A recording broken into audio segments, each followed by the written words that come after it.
Hello, my name is Kyle Field. I will be talking about capitalism, the free market philosophy where any man can become rich.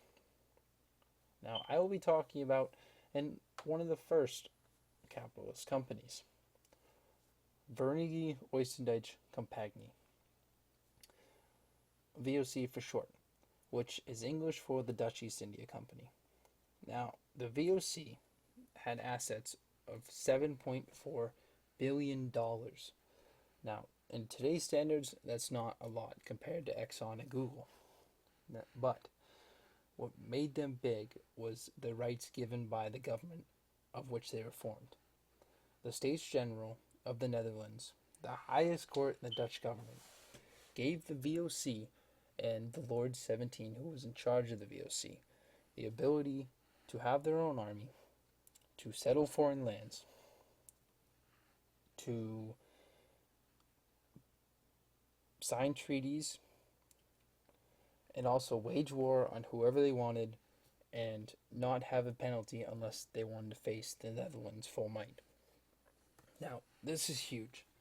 Think of Google or Walmart being able to walk in with an army, attack a country, and not have any penalty unless that country wanted to attack America. It's mind-bogglingly huge, which gave them a distinct advantage over the 17th century competition like the British, the Portuguese, the French, and the Spanish. Now, the VOC was based in the Netherlands, which is in Europe, but they mainly functioned in Indonesia, where all the spices were grown. Now, their main city of Jakarta, which is on the island of Java, which is the biggest island in the Bandanese Islands. And this all started out with the VOC coming and kicking out the Portuguese in their small colonial war, which ended at the naval battle of Bantan. After this battle, a Dutch admiral of the name Admiral Vernhoff forced many of the natives to sign trading contracts that only allowed them to trade with the Dutch, which became a huge problem because the Dutch had raised their prices even though their competition had lower prices. Even though the Dutch had raised their prices and forced the natives to sign contracts that legally had them abide to them, the natives, the Bandanese, had smuggled goods to their competition, like the British and the French. This forced the Dutch and Admiral Vernhoff to build the first fort in the Banda Isles, Fort Nassau. This fort was to control all the trade within the Banda Isles. Any trade that had to go to the Banda Isles had to come in and get authorized by the Dutch. Now, this had a huge problem with the natives, and it was big enough that they decided to rebel, which the Dutch came in and almost eradicated the Bandanese, forced thousands into slavery, and killed thousands as well. Now, after this, not wanting their people to die, the elders had come and talked with Vernhoff. Only Vernhoff's personal officers, his closest officers, were allowed to accompany him. His personal guard were farther down the beach from where they are. Once Vernhoff approached the elders sprung their ambush and decapitated Vernhoff and his closest officers. With Vernhoff's death, a man, Jan Pieterszoon Cohen, came in charge. Now, Cohen forced thousands more of Bandanese into slavery and eradicated many as well to take revenge for Admiral Vernhoff. After dealing with the Bandanese, Cohen decided the VOC needed a central headquarters that would be bigger than Jakarta. This headquarters was named Batavia. Batavia controlled all the trade from Japan, China, and the rest of the East to Europe. Now, Latvia also was created to be a factory town to process all the spices that Cohen and the Dutch VOC had gathered to be prepared to be sent to Europe. And after years of doing this, Cohen decided he needed to revisit Europe. So he relinquished his title of the person in charge of the VOC forces in Indonesia and returned to Europe, where he was promoted to be one of the Lord 17. Now, he relaxed in Europe, got married, and became bored of easy life in Europe, where he decided to revisit Indonesia and take up again the head commander of VOC forces in Indonesia. Now, upon Cohen's return, he had to deal with the fact of the Ambonia massacre, where the prior head commander believed that the British were behind the spying of Japanese mercenaries in the Fort Nassau. Now, in fact, he was right, and upon torturing the Japanese mercenaries, they revealed that the British were behind that, where they executed or forced out all the British merchants from Latvia and from the Bandinese Isles. Cohen, upon his return, continued this practice and forced all the British merchants of the British East India Trading Company all the way back to India.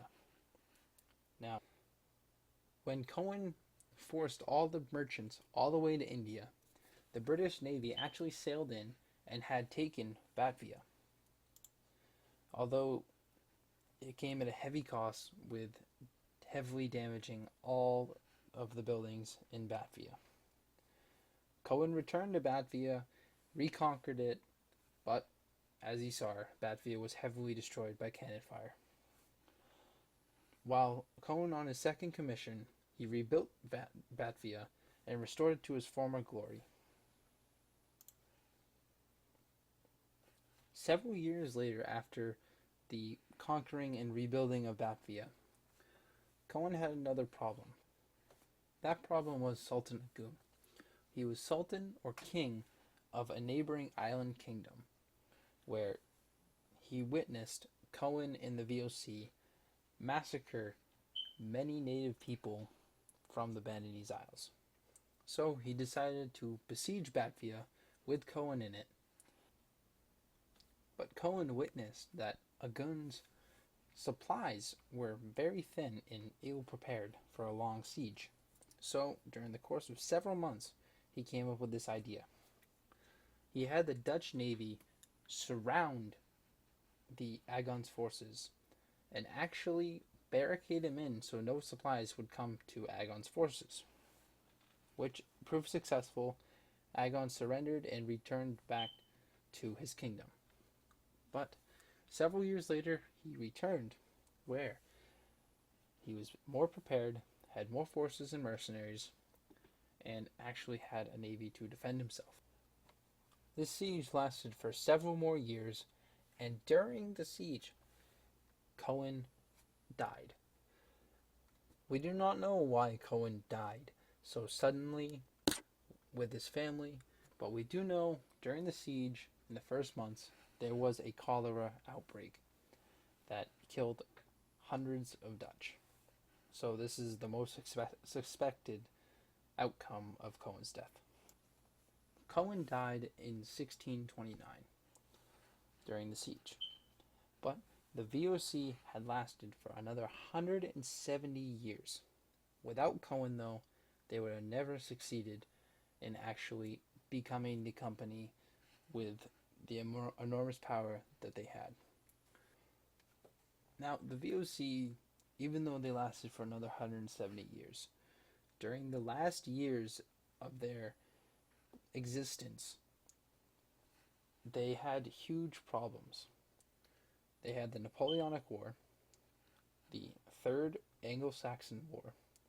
And both of these wars actually revealed a huge hidden debt that the VOC even could not pay off. The VOC dissolved in 1799 and actually was incorporated into the Netherlands. It became Dutch property, all of their lands and assets.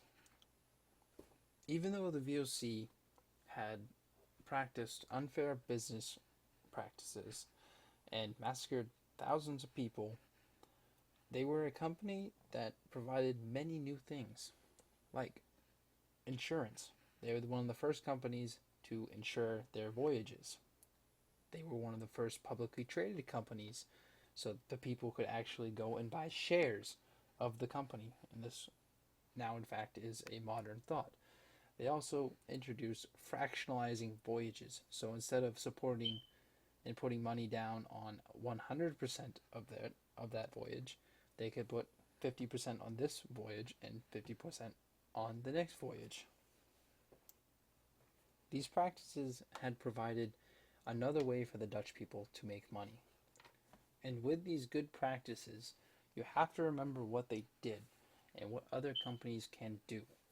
Now, even though the VOC had done so much wrong and so much good, nobody can deny that the VOC was an enormous success in providing the Dutch people, its investors, and themselves with an extreme amount of money.